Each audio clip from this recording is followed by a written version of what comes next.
అందరికీ నమస్తే అండి. 'యాత్ర' సినిమా గురించి మా అంబటి రాంబాబు ఒక ట్వీట్ ఏసాడు.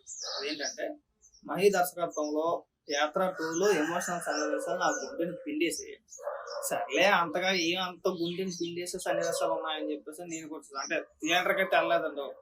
సినిమా చూడడమే పోక మళ్ళీ మనం డబ్బులు పెట్టుకొని సినిమాకెళ్ళి థియేటర్‌కెళ్ళి చూసేంత ఓపిక అస్సలు లేదు. సినిమా చూసాను. చూసిన తర్వాత నాకేమనిపించిందంటే, జగన్మోహన్ రెడ్డిని చూసి ఫస్ట్ నవ్వుకున్నా. ఎందుకంటే ఒకవేళ నిజంగా జగన్మోహన్ రెడ్డి అంత గొప్ప పోరాట యోధుడు అంటే ఇలా సొంతంగా డబ్బులు ఖర్చు పెట్టి వాళ్ళ చేత వీళ్ళ చేత సినిమాలు తీయించుకొని జనాల మీద రుద్దే ప్రయత్నం అయితే చేయరు. జగన్మోహన్ రెడ్డి చేసేది అదే. ఇప్పటి నుంచి కాదు అది. ఈ సినిమాల పిచ్చి జగన్మోహన్ రెడ్డి ఇప్పటి నుంచి ఉన్నది కాదు. గతంలో కూడా మనం చూసాం కదా. సేమ్ అదే ఇక్కడ కూడా. తనకు తాను వీరుడు, సూర్యుడు, పులివెందుల పులి, నేను పెద్ద వీరుడు అని చెప్పే ప్రయత్నమే యాత్రకు. అంతకుమించి అందులో ఏమీ లేదు. అన్ని ఎలివేషన్ తప్పితే ఏ నా బొచ్చు లేదు. ఎమోషన్స్ అయినా బొక్క. రాజశేఖర రెడ్డి గారు చనిపోయిన సీనే తుత్తు మాత్రం కింద లాగేసి పక్కన పడేశారు అంతే. మహా అయితే నిమిషం కూడా ఉండదు ఆ సీన్ మొత్తం లెక్కేసుకుంటే. నాకు అర్థమైంది ఏంటంటే జగన్మోహన్ రెడ్డి ఎందుకు నీకు ఎంత పెచ్చో నాకు అర్థం కావట్లా. అంత ఎలివేషన్ ఇచ్చేసుకుని నువ్వు పెద్ద వీరుడివి, ధీరుడివి, పైగా దానికి మళ్ళీ ఆ బొక్కల సినిమాకి నీ అఫీషియల్ ట్విట్టర్ హ్యాండిల్ నుంచి, ఫేస్బుక్ పేజీ నుంచి, నీ మంత్రులు, ప్రభుత్వ సలహాదారులు, ఓరుడన్న జీవితం వాడకం మామూలుగా లేదు. ఇది వ్యవస్థను భలే వాడేస్తున్నాం. వాళ్ళందరూ అయిపోయి సినిమా సూపర్ హిట్ బంపర్. ఇందులో ఉన్న ఈ సినిమా అంతా ఈ సినిమా ఇంకేది ఉండదు. ఆ జగనన్న వీరుడు చూస్తే ఏడ్చేయాల కళ్ళని గిర్రం తిరిగేస్తా సినిమా చూస్తే. నాకెక్కడ అలాంటి సీన్లు ఎక్కడ టచ్ అవ్వాలి నాకైతే. నేను సినిమా చూసాను కానీ నాకు ఎక్కడ ఏం అనిపించలా. శుద్ధ బొక్క అనిపించింది. 3 గంటలు అనవసరంగా చూసేంత అనిపించింది.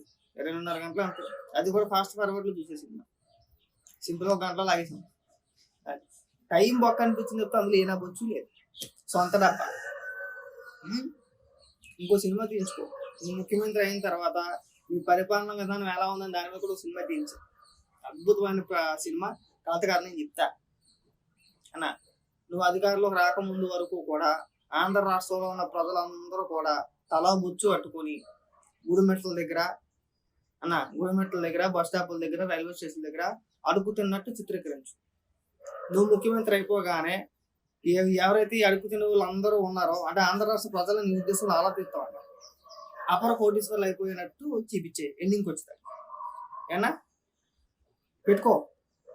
అదో సినిమా తీయించే అన్న. మన చేసి వచ్చింది ఏదన్నా ఉంటే నువ్వు ఇలాంటి సినిమాలు తీపించుకోవాల్సిన జనమే చెప్తారు, లేదంటే నీకు కూడా ఉన్న వాళ్ళు చెప్తారు, లేదా నాయకులు చెప్తారు. పలానా జగన్మోహన్ రెడ్డి పలానా పని చేశాడని చెప్పేసి.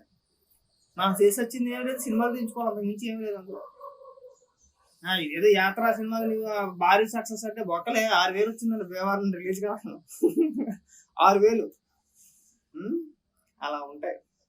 మరీ అంత జనాలు మెట్టగలు కాదు. నువ్వేదో 4 సినిమాలు తీసేసుకొని నీకు సొంత డబ్బాకి నువ్వు సినిమాలు తీయించేసుకుంటావు. సరే అది పక్కన పెట్టేసి